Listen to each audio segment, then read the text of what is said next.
Hello everyone, কেমন আছো তোমরা?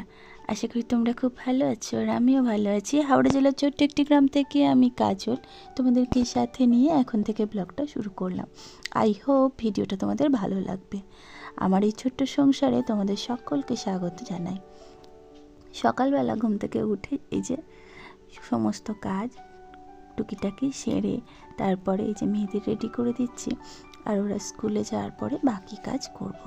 তো এদিকে এই যে আমার মেয়েকে, ছোট মেয়ে, এর নাম হচ্ছে মাম্পা। মাম্পা বলে আমি ডাকি। এর অনেকগুলো নাম। পাপা বলে ডোরেমান, আমি মাঝে মাঝে বলি পোকেমান। তো ও সবেতেই সাড়া দেয়। এনাদের যতক্ষণ না বের করি, যতক্ষণ রেডি করে সমস্ত কিছু ওনাদের কাজ সেরে যতক্ষণ বের করি ততক্ষণ আমার তো কোনো কাজ এগোয় না। আর ওনাদের বের করে করা হয়ে গেলে তখন আমার মনে হয় অনেকটা আমার কাজ এগিয়ে গেছে, এবারে চটপট করে বাকি কাজগুলো সেরে নেব। এই যে এদিকে দাঁত বের করছে, দাঁত বের করে খালি বদমাইশি আর দুষ্টুমি এটাই ও করে থাকে। আর বলছে একটা ছড়া বলতে, মোটেই বলছে না। এই যে আমার বম্মা বম্মা নিজে নিজে অনেকটা পরিপাটি করে সব কিছু করে নিতে পারে, আর বাকিটা হচ্ছে চুলটাও বাঁধতে পারে না, সেটাকে আমাকে করে দিতে হয়। আর এনাকে তো সবটাই করে দিতে হয়। আর এনার তো এদিক থেকে পান থেকে চুন খসলেই ওনার রাগ হয়ে যায়, তাই ওনাকে সবসময় চেষ্টা করি আগে করে দেওয়ার। এই যে ওনার মোটামুটি সমস্ত কিছু কমপ্লিট হয়ে গিয়েছে, আর এই যে পুরো রেডি হয়ে গিয়েছে। একটু আদর না করলে সকালবেলায় মুডটা একদম খারাপ হয়ে যায়। আর কাল রাতে করেছিলাম লুচি, আর তা থেকে কিছুটা আটা রেখে এই যে এখানে বানিয়ে দিয়েছি লুচি আর আলু ভাজা। তো সেটা পেয়ে খুব খুশি, কারণ আমি চট করে এই সমস্ত খাবার একদমই দিই না। আর আজকে এই খাবারটা পেয়ে মনে হচ্ছে হাতে চাঁদ পেয়েছে। দুজনেই বলছে যে আজকে সমস্ত খাবার একদম শেষ করে আসব। তবে ছোট মেয়ে আমার এদিকে যাই হোক কখনো স্কুলে গিয়ে কান্নাকাটি করে না। প্রথম দিন থেকে স্কুলে যাওয়ার জন্য ভীষণভাবেই ওর উৎসাহ। আর স্কুলে যেতে ওরা দুজনেই ভীষণভাবে পছন্দ করে। যখন বলি যে মাঝে মধ্যে স্কুল ছুটি কর না, শরীরটা অসুস্থ, বলে না স্কুল ছুটি করলে হবে না। তো এগুলো আমার সত্যিই ভীষণ ভালো লাগে।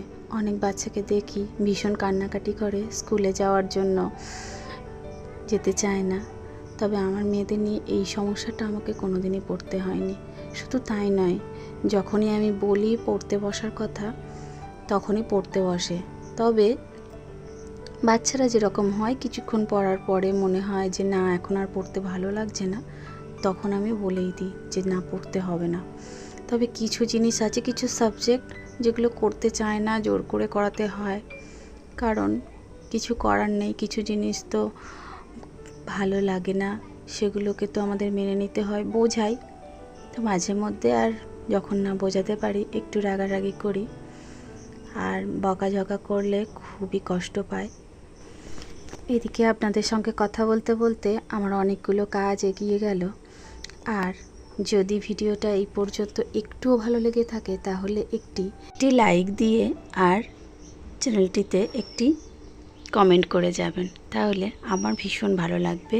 আর নতুন নতুন ভিডিও বানাতে আরও আমি উৎসাহিত হব। তো এদিকে যারা নতুন বন্ধু আছেন তাদেরকে অনুরোধ করব যে আমার চ্যানেলটিকে সাবস্ক্রাইব করার জন্য। আর যে সমস্ত বন্ধুরা এই সমস্ত কাজগুলো সমস্তটাই কমপ্লিট করে রেখেছেন তাদেরকে অসংখ্য অসংখ্য ধন্যবাদ। যখন তুমি তোমার কেউ কোনো কথা বললে সেগুলো দীর্ঘদিন ধরে শুনে শুনে চুপ করে থাকবে, তখন সে ভাববে তোমাকে ভীষণভাবে দুর্বল, আর তখনই তোমাকে বারবার সে আঘাত করতে থাকবে। সেই জন্য আমার মাঝে মধ্যে মনে হয় না, কিছু সময় একটা হলেও কথা অন্তত বলা দরকার। না বললে তার থমকে দাঁড়ানোটা আর হয় না। তো যখনই তুমি বলবে তখনই কিন্তু তুমি খারাপ হয়ে যাবে। আর সেই কারণেই মাঝে মধ্যে মনে হয় না, সব সময় ভালো মানুষই না করিয়ে কিছু সময় কিছু কথা অবশ্যই বলা দরকার, না হলে নিজের মনকে কখনোই তুমি শান্ত করতে পারবে না। তোমার মনের মধ্যে নানা রকম চাপ, কষ্ট সব কিছু আসবে। সেই জন্য মাঝে মধ্যে না চাইলেও মনের কথাগুলো খুলে বলা অবশ্যই প্রয়োজন। এদিকে আমার মাছটাও ধোয়া হয়ে গিয়েছে, আর মাছটা এই যে আমি বেছে নিয়ে, মাছ ধুয়ে বেছে নিয়ে এখন রান্নাটাও বসে নিয়েছি। ওদিকে ভাতটাও হয়ে গিয়েছে। আজ রান্না করব মাছের ঝোল, আর এনেছে আজকে ওই সজনে পাতা, যে সজনে শাক, সেই সজনে শাক খাওয়া ভীষণ উপকারী। আর অনেক দিন ধরেই চাইছিলেন যে সজনে শাক পেলে ভালো হয়, কিন্তু আজকে আমার হঠাৎ করে মনে হলো যে এক জায়গায় সজনে শাক দেখেছি, তো সেখানে বললাম, গিয়ে এই আনা হয়েছে। আর এদিকে এই সজনে শাকগুলো এনেছে। তো মেয়েদের টিফিনের জন্য কিছু ফলও এনে রাখা হয়েছে। আমি বেশিরভাগ দিন বললামই যে বেশিরভাগ দিন আমি ফল পাঠাই, তাতে মেয়েদের ভালো লাগে না, খেতে ইচ্ছা করে না, কিন্তু ওদের শরীরের সুস্থতার জন্য আমি এগুলো করে থাকি যাতে মেয়েরা আমার সুস্থ থাকে। আর তবুও এই এত চেষ্টা করার পরেও যখন দেখি যে অসুস্থ হয়ে পড়ে, তখন খুব কষ্ট হয়। আজ কিছু কমেন্টের রিপ্লাই দিয়ে নেব। লাকিস মিনি ওয়ার্ল্ড, প্রিয় আপু, শুরু থেকে শেষ অবধি পুরো ভিডিওটি জুড়েই আপনার কথা, আপনার কাজ সব কিছু মিলিয়ে ভিডিওটি অনেক অনেক ভালো লাগলো। আমাকে একটা সুন্দর কমেন্ট করার জন্য অনেক অনেক ধন্যবাদ। এদিকে স্বপ্না দিদিভাই লিখেছেন, খুব সুন্দর হয়েছে ভিডিওটি দিদিভাই, তুমি খুব সুন্দর করে সব কিছু গুছিয়ে রাখছো, আর জামা কাপড় গোছাতে গোছাতে কমেন্ট পড়ে শোনালে খুব ভালো লাগলো। রাজিয়া খান, খুব ভালো লাগলো দিদিভাই। কিছু কিছু নাম পড়ে শোনাচ্ছি। বেবি দাস, পম্পি রায়, স্বপ্না দাস, মালতী ভিলেজ লাইফ, এই দিদিভাইরা আমাকে সুন্দর সুন্দর কমেন্ট করেছেন। রিয়া দিদিভাই লিখেছেন, দিদিভাই খুব ভালো লাগলো তাই বন্ধু হলাম। থ্যাংক ইউ সো মাচ সবাইকে। আর যাদের নাম পড়ে শোনাতে পারলাম না তার জন্য অত্যন্ত দুঃখিত, কারণ একটা 10-12 মিনিটের একটা ভিডিওতে সবার নাম পড়ে শোনানো সম্ভব নয়। আমি যতটুকু পেরেছি চেষ্টা করেছি। আজ আমার গলার ভয়েসটা একদমই ভালো নেই, গলাটা ভীষণ ব্যথাও করেছে, তো সেই জন্য গলার ভয়েসটা একটু অন্যরকম খারাপ লাগছে, তাই একটু ম্যানেজ করে নেবেন। আর ভালোবাসা দিয়ে আমার পাশে থাকবেন, আমাকে অনেক অনেক ভালোবাসা দেবেন, আর আপনারা সুস্থ থাকবেন। আর এদিকে কথা বলতে বলতে এই যে সবজিটা দিয়ে মশলা দিয়েছি, মশলাতে দিয়েছি হলুদ, লঙ্কা আর হচ্ছে জিরে, আর এদিকে কাঁচা লঙ্কাও দিয়েছিলাম, আর কাঁচা লঙ্কার সাথে 5 ফোড়নও দিয়েছিলাম। দিয়ে আজকে না গোটা ঢ্যাঁড়স দিয়েছি, আর ঢ্যাঁড়স দিয়ে ঝোল রান্না করলে না ভীষণ ভালো লাগে, আর সেই জন্য আমি ঝোলের মধ্যে একটু ঢ্যাঁড়স দিয়ে থাকি। আর এদিকে একটু শুকনো লঙ্কা, পেঁয়াজ দিয়ে একটু লবণ, হলুদ দিয়ে ভালো করে পেঁয়াজটাকে ভাজা ভাজা করে তারপরে আমি এখানে দিয়ে নেব সজনে শাকটা। তো সজনে শাকটা আমরা এইভাবেই রান্না করে থাকি, তো এইভাবে রান্না করলে বেশ টেস্ট হয়, আর সেই জন্য আমি এইভাবেই রান্না করে নেব।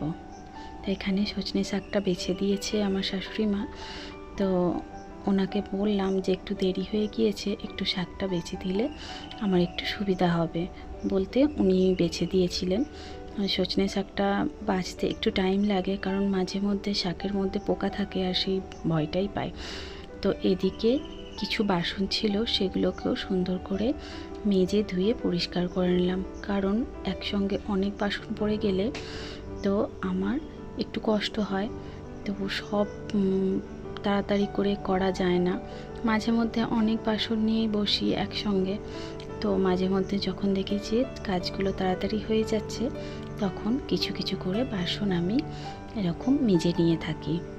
তো এখানে এই যে শাকটাও পুরোপুরি ভাজা হয়ে গিয়েছে, আর ভাজা হয়ে যেতে এদিকে আমি সুন্দর করে শাকটাকে ভেজে নিয়ে তুলে নিয়েছি। মেয়েরা স্নান করেছে, তাই মেয়েদের জামা কাপড়গুলো পরে আছে, তো ওরা তো একদমই ছোট করে নিতে পারে না, তাই ওদের জামা কাপড়গুলো সুন্দর করে ধুয়ে পরিষ্কার করে নিয়ে ছাদে দিয়ে আসবো। সকালে প্রচুর জামা কাপড় কেচেছিলাম, তা এখনও ছাদে আছে, ভাবছি ওগুলোকে তুলে নিয়ে আসবো আর এগুলোকে দিয়ে আসবো। এই বর্ষার দিনে যখনই একটু রোদের মুখ দেখতে পাই তখনই মনে হয় যে প্রথম কাজ হচ্ছে কাচা। আর কেচে ধুয়ে শুকনো করে নিলেই মনের মধ্যে একটা আলাদাই শান্তি অনুভব হয়। কাদের কাদের এরকম হয় তো আমাকে প্লিজ কমেন্ট করে জানাবেন। আমার মনে হয় প্রত্যেক গৃহিণীরই এই বর্ষায় এই সমস্যাটা ভুগতেই হয়। আজ বেলার দিকে ভীষণ রোদ্দুর উঠেছে, এতটাই রোদ্দুর যে চেয়ে ভালো করে দেখা যাচ্ছে না। আর সমস্ত জামা কাপড় বেশ সুন্দর করে শুকিয়ে গেছে। আমার না ভারী আনন্দ হচ্ছে, আর ভাবছি যে আর দুটো কাছাকাছি করে শুকনো করে নিলে ভালো হয়, কিন্তু আকাশের ওয়েদারও ভালো নেই, জানি না কখন বলতে কখন বৃষ্টি নামবে। আর ছাদটাকে বেশ সুন্দর করে ঝাড় দিয়ে নিয়েছে, ঝাড় দিয়ে একদম পরিষ্কার করে ফেলেছে। তাই ভাবলাম এইরকম মেঝেটাতে যদি পেতে দেওয়া যায় তাহলে ভালো হয়, ছোট ছোট জামা কাপড়ে আর ক্লিপ লাগাতে হয় না। তো এখানে যেগুলো শুকিয়ে গেছে সেগুলো সুন্দর করে সমস্তটা তুলে নিচ্ছি, কারণ আকাশের কিন্তু ওয়েদার একদমই ভালো না, এই রোদ্দুর তো এই মেঘ। তো এই বর্ষার সময় তো এই সমস্যাটাতে সবাইকেই ভুগতে হয়, তবে বর্ষাটা এলে কিন্তু অনেকটা গাছগুলো শান্তি অনুভব করে। চলো বন্ধুরা, আজকের ভিডিওটি এই পর্যন্ত। সবাই সুস্থ থেকো, ভালো থেকো, সকলকে ভালো রেখো। দেখা হবে পরের একটি ভিডিওতে।